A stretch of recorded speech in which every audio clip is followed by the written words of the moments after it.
আসসালামু আলাইকুম সম্মানিত ভিউয়ার্স, এই যে এটা হচ্ছে পানির ঘাস।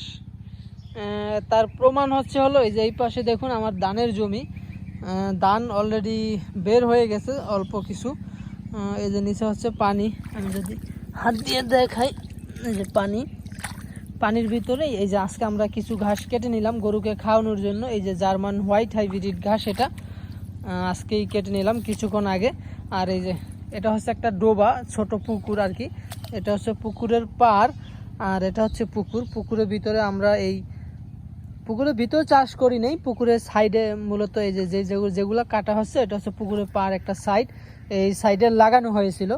এই সাইডে লাগানোর কারণে আপনার এই যে পুরো পুকুরটা মোটামুটি বেশি বড় না, পুকুর মিডিয়াম একটা পুকুর, চারদিকে লাগানো হয়েছিল এই ঘাসটা, জার্মান হোয়াইট হাইব্রিড ঘাসটা। তো লাগানোর পরে আপনার পুরো পুকুরটা আসলে এই ঘাসটাতে ভরে গেছে। এই পুকুরে প্রতি বছর মাটি শুকিয়ে যায়, পানি শেষ হয়ে যায়, তবুও কিন্তু আবার এই ঘাসটা বেঁচে থাকে। আপনার যদি এই ঘাসটা একবার রোপণ করেন, কমপক্ষে আমার মনে হয় 10 থেকে 12 বছর পর্যন্ত আপনার এই ঘাসটা টিকে থাকে, আসলে মরে না সহজে, শুকনাতেও মরে না, পানিতেও মরে না। যে পানির উপর কি পরিমাণ বেশি আছে দেখুন, এটা একটা পুকুর, ডোবা নাল যেটাই বলেন, এর উপর কিন্তু এই যে গাছটা বেশি আছে। আর সাইডের এগুলো আমরা পানির থেকে একটু উপরে রেখে তারপর কেটে দিছি, যাতে পানির উপর থেকে আবার গাছটা হতে পারে।